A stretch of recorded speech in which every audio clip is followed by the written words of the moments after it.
Shivkranti TV, आपली माणसं, आपल्या बातम्या, समाज मनाच्या कल्याणाच्या, हिताच्या, अन्याय अत्याचार निवारणाच्या, ज्ञान विज्ञानाच्या, युवक विद्यार्थ्यांच्या, उद्योगधंद्याच्या, शेतकरी शेतमजुराच्या, आर्थिक राजकीय हिताच्या बातम्या। विनम्र अभिवादन। सचिन भाऊसाहेब गुलदगड यांचे अपघाती निधन। 23 एप्रिल 2024 रोजी नाशिकहून मोटरसायकलीवर रात्री 8 वाजेच्या सुमारास सिन्नरजवळ नवीन पुलाचं काम चालू होतं। त्याचा डायव्हर्शन बोर्ड व्यवस्थित न दिसल्यामुळे मोटरसायकल मातीच्या ढिगाऱ्यावरून बांधकाम चालू असलेल्या पुलाच्या कड्याला जोरदार धडक देऊन पुलाच्या चालू बांधकामाच्या गजांनी अँगलचा जोरदार मार चेहऱ्यावर कपाळावर लागल्यामुळे अपघाती मृत्यू झाला।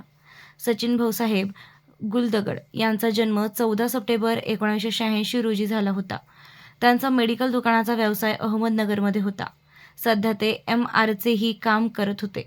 अतिशय हुशार, स्वावलंबी, निर्भीड समाजप्रेमी होते। कॉलेज जीवनापासूनच संघटनेची आवड होती। 22 वर्षांपूर्वी त्यांनी संत सावतामाळी युवक संघटनेची स्थापना केली।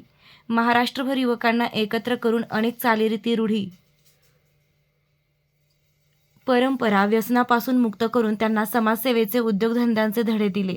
अनेक आंदोलनं केली। सावतामाळी यांच्या अरण तीर्थक्षेत्रास अवर्ग तीर्थक्षेत्राचा दर्जा मिळावा, विकास व्हावा। सावता महाराजांच्या आरण गावी दरवर्षी यात्रेला सर्व तरुणांनी सावता महाराज यांच्या दर्शनाला जावे, त्यांचे आचार विचार अंगीकृत करावे, ही शिकवण त्यांनी प्रामुख्याने आपल्या तरुण मित्रांना दिली। महात्मा ज्योतिराव फुले, सावित्रीबाई फुले यांच्या विचारांचा प्रचार प्रसार करत फुले दाम्पत्यांना भारतरत्न पुरस्कार द्यावा, भारतातील पहिली मुलींची शाळा भिडेवाडा आरक्षित करून सावित्रीबाई फुले यांचं स्मारक करावे, समाजावर ज्या ज्या ठिकाणी अन्याय अत्याचार होतील त्या त्या ठिकाणी धावून जाणे, त्यांना मार्गदर्शन करणे, मदत करणे इत्यादी कामे ते हिरारीनं करत होते। अपुऱ्या साधन संपत्तीचा वापर करून जिद्दीनं संघटना वाढवण्याचा प्रयत्न करत होते। ओबीसींवरील अन्याय अत्याचार, जातनिहाय जनगणना या विषयांवर त्यांचं सध्या काम चालू होतं। जो आवडतो सर्वांना तोची आवडतो निर्मिकांना, या ईश्वर नियतीस इलाज नाही। वयाच्या अवघ्या 38व्या वर्षी त्यांचं अपघाती निधन झालं। त्यांच्या पश्चात आई सुमित भाऊसाहेब गुलदगड वय 51, वडील भाऊसाहेब अप्पाराव गुलदगड वय 61, भाऊ संतोष भाऊसाहेब गुलदगड, पत्नी सोनाली सचिन गुलदगड BSc B.Ed वय 34, मुलगा सारन सचिन गुलदगड वय 12, सर्वेश सचिन गुलदगड वय 10, 2 मुले 7वी व 5वी मध्ये नामांकित शाळेमध्ये शिकत आहेत, असा परिवार आहे। घरातील करता माणूस गेला, त्यामुळे सध्या मुलांचे शिक्षण आणि उपजीविकेसाठी कोणताही साधन उरलं नाही। त्यामुळे चिंताग्रस्त पत्नी आजारी अवस्थेमध्ये सलाईन लावून उपचार घेत होती। आजपर्यंत लोकांना मदत करणारे घरनीतीनं उद्ध्वस्त केलं आणि आता आपणाला कोणी वाली उरला नाही, या काळजीनं आई वडील, मुलं, पत्नी चिंताग्रस्त होती।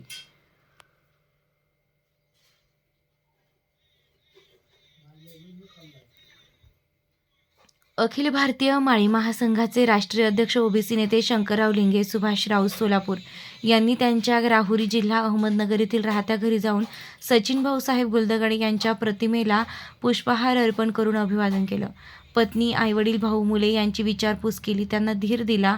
त्यांच्या पत्नीचे BSc B.Ed शिक्षण झालेले आहे, वय 34 आहे, त्यामुळे त्यांना कोणत्याही योजनेतून एखादी सरकारी नोकरी देण्याचा प्रयत्न करण्याचं आश्वासन दिलं। आपण एकटे नसून आपल्या पाठीमागे सर्व समाज आहे, त्यामुळे आपण ज्यादा घाबरून जाण्याचं कारण नाही, काही ना काही मार्ग निघेल। त्यामुळे चिंता सोडा आणि आहे त्या मुलांचं व्यवस्थित शिक्षण संगोपन करण्यासाठी प्रयत्न करावेत।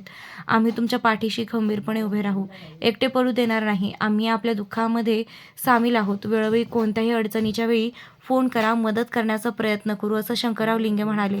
शेवटी सचिनभाऊ गुलदगड यांच्या आत्म्यास चिरशांती लाभो अशी प्रार्थना लिंगे यांनी केली। यावेळी पाहुणे मंडळी, नातेवाईक उपस्थित होती। माळी ओबीसी बहुजन दिनबंधू शिवक्रांती टीव्ही संपादक सत्यशोधक शंकरराव लिंगे 73 87 37 78 01।